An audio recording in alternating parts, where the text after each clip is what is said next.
Hey guys, we are back with rational expressions, okay? Now, if you remember, everything we had on the earlier videos were uh, monomials.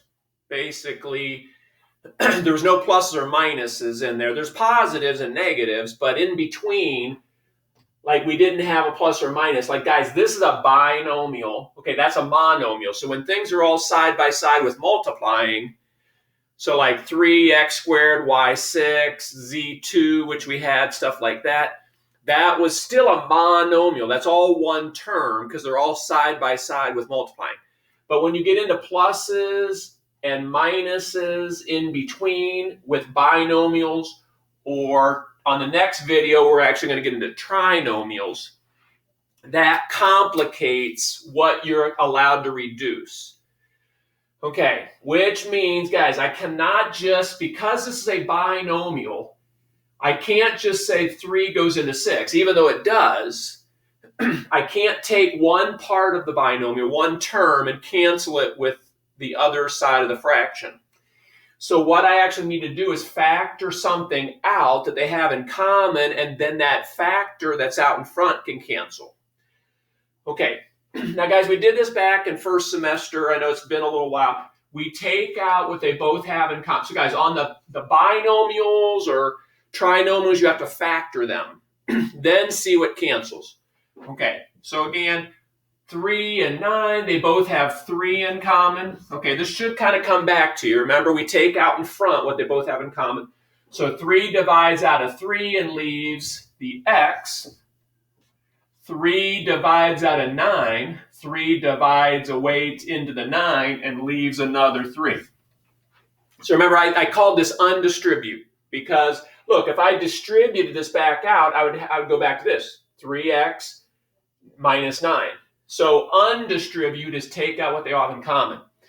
Okay, now here is the key. Now that I have a factor out in front, now that 3 in front can cancel with the 6. See, here's the thing, guys. If I canceled the 3 and the 6, the 9 would have stayed a 9. But look, I don't have a 9 there anymore. But now that I took a 3 out of both, that 3 can cancel into the 6. Okay, we know that 3 goes into 6 2 times. And actually, guys, that is the answer. X minus 3 in the numerator. And that 2 in the denominator, and that is reduced. That rational expression is reduced. Okay? Let's look at another type here.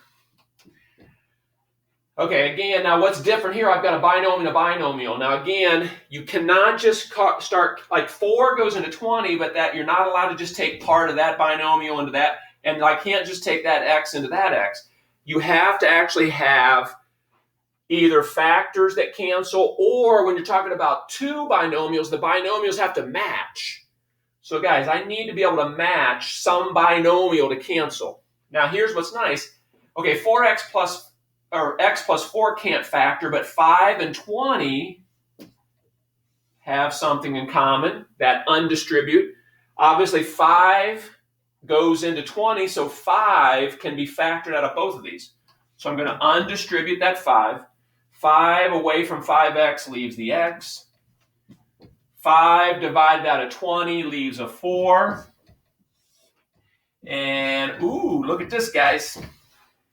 See, now that I factored that 5 out, look, I've got a whole binomial that matches that whole binomial. Now, guys, that is what we're allowed to cancel. So when you have a complete binomial that matches another complete binomial, now the whole x plus 4s can cancel. See that? The whole x plus 4 can cancel with that whole x plus 4, and guess what? The only thing left is a 5. Now that is in the numerator, which is important. That 5 is on the top, so I don't really have to have a bottom if that 5 is on the top. Boom. There's my answer. Okay? Now again, that 5 is on top. That's important. We're going to look on one of the later ones, and we're going to see a little different. Okay, let's take a look here at these two. Okay, very similar. Again, when you have a binomial, I cannot just start canceling. You have to factor out what they both have in common. Okay, So I'm taking out what they both have in common. So again, like these two, it was in the numerator, it can be in the denominator, it doesn't matter. Wherever you have the part that can factor, that's where you factor. So the 14x stays on top. Then obviously 7 and 35 both have a 7 in common. See that? Okay, now 7 from 7x leaves the x. 7 from 35. 35 divided by 7 is going to make a 5. Okay, now, again, I gave you one a little bit different than that one on the other side. Okay, the 7 goes into 14, leaves a 2. Now, guys, I have an x here, but that x cannot cancel with that x because that's in a binomial. See, I can't cancel that x with that x. So guess what? We are finished.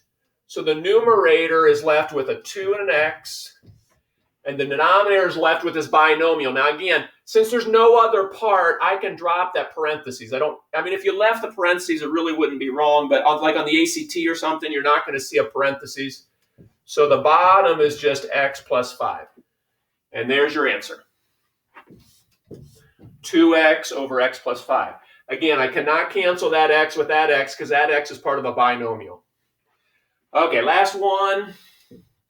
Again, nothing factors out of the top. I mean, an x and a 6, they have nothing in common. Obviously, the bottom, 8x and 48, they both can be factored by 8. 8 goes into both those. So the top stays the same.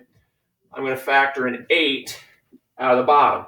8 from 8x leaves the x. 8 from 48 leaves the 6. Ooh, hey, look at that. So I got an 8 in front, but now x minus 6 matches. So boom, cross those out. Okay, now guys, here was the thing I was talking about earlier. Over on this one, the 5 was in the numerator, so it could just be 5. But where's the 8 at? The 8's in the denominator.